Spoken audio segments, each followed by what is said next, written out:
यह कहानी दोस्ती, भाईचारे और इंसानियत पर आधारित है।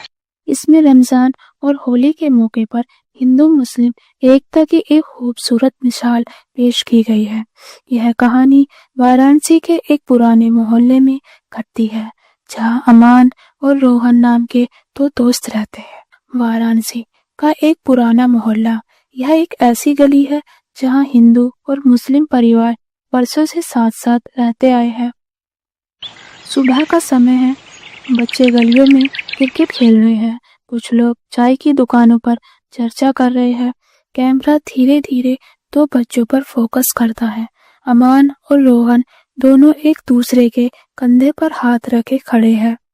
अमान और रोहन दो अलग अलग धर्मों के लेकिन एक ही दिल के दोस्त थे। बचपन से साथ खेलते, साथ खाते और साथ त्योहार मनाते थे। अमान का घर मस्जिद के पास था और रोहन का घर मंदिर के करीब, लेकिन इनके दिलों में कभी कोई दूरी नहीं थी। यार, इस बार होली बहुत धूमधाम से मनाएंगे। अब्बू ने कहा कि मैं भी तेरे घर आकर रंग खेल सकता हूँ। और इस बार हम तेरे घर आकर इफ्तार करेंगे। मम्मी ने कहा है कि वो तेरी अम्मी से सीखकर सेवइयां बनाएंगी। बिल्कुल भाई, लेकिन इस बार होली और रमजान एक साथ पड़ रहे हैं तो मुझे थोड़ी परेशानी होगी। तो क्या हुआ, हम दोनों त्योहार साथ मनाएंगे, लेकिन तुझे रोजे में कोई तकलीफ ना हो इसका भी ध्यान रखेंगे। दोनों दोस्त खुशी खुशी अपने अपने घर चले जाते हैं, लेकिन मोहल्ले में कुछ लोगों को यह दोस्ती पसंद नहीं थी। त्योहार खुशी और एकता के लिए होते हैं, लेकिन कुछ लोगों की सोच में जहर होता है। मोहल्ले के कुछ बड़े बुजुर्ग अमान और रोहन की दोस्ती से खुश नहीं थे। उन्हें लगा कि यह उनकी परंपराओं के खिलाफ है। ये अमान क्या कर रहा है? रमजान में होली खेलना हराम है। और रोहन को देखो, मस्जिद में जाकर इफ्तार कर रहा है, ये सही नहीं है। अरे, त्योहार प्यार और भाईचारे के लिए होते हैं, न कि लड़ाई के लिए। तुम लोग नफरत फैलाना बंद करो। लेकिन कट्टरपंथियों के मन में जहर भरा हुआ था। वे किसी भी हाल में अमान और रोहन की दोस्ती को तोड़ना चाहते थे। होली का रंग पूरे मोहल्ले में छा चुका था। हर ओर रंगों की बौछार हो रही थी, लेकिन अमान के घर के दरवाजे बंद थे। वह बाहर नहीं आया था क्योंकि उसके अब्बू ने उसे रमजान के कारण मना कर दिया था। उधर रोहन उदास था कि उसका सबसे अच्छा दोस्त उसके साथ नहीं है। अमान, बाहर आओ, सब तुम्हारा इंतजार कर रहे हैं। भाई, अब्बू मना कर रहे हैं, कह रहे हैं कि रमजान में रंग खेलना ठीक नहीं।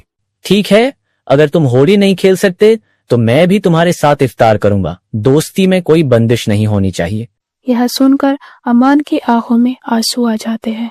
वह अंदर जाकर अपने अब्बू से बात करता है। अब्बू, अगर रोहन मेरे लिए रोजा इफ्तार कर सकता है तो क्या मैं उसके साथ थोड़ा सा गुलाल भी नहीं खेल सकता? अब्बू सोच में पड़ जाते हैं, लेकिन फिर मुस्कुराते हुए सिर हिला देते हैं। जा बेटा, दोस्ती सबसे बड़ा त्योहार होता है। आज मोहल्ले में एक नई मिसाल कायम होने वाली थी। अमान और रोहन दोनों तैयार थे, लेकिन इस बार त्योहार मनाने का तरीका अलग था। देख भाई, हम तुझे पूरे रंग में नहीं रंगेंगे, बस थोड़ा सा गुलाल लगाएंगे। ठीक है भाई, लेकिन पहले इफ्तार के लिए मेरे घर चलो। जब मोहल्ले के बड़े यह देखते हैं तो उनका दिल भी पिघल जाता है।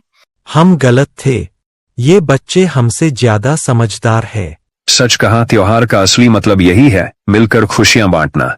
इसके बाद पूरा मोहल्ला एक साथ होली खेलता है और इफ्तियार भी करता है। हिंदू मुस्लिम का भेदभाव मिट जाता है और सिर्फ इंसानियत की जीत होती है। रात को अमान और रोहन छत पर बैठे चांद को देख रहे थे। यार, आज की होली सबसे खास थी। पहली बार लगा कि असली खुशी क्या होती है। और मुझे समझ आया कि रमजान सिर्फ रोजे का नाम नहीं, बल्कि सब्र और मोहब्बत का महीना भी है। दोनों दोस्त हंसते हैं। आसमान में चमकते चांद और सितारों के बीच उनकी दोस्ती और भी गहरी हो जाती है।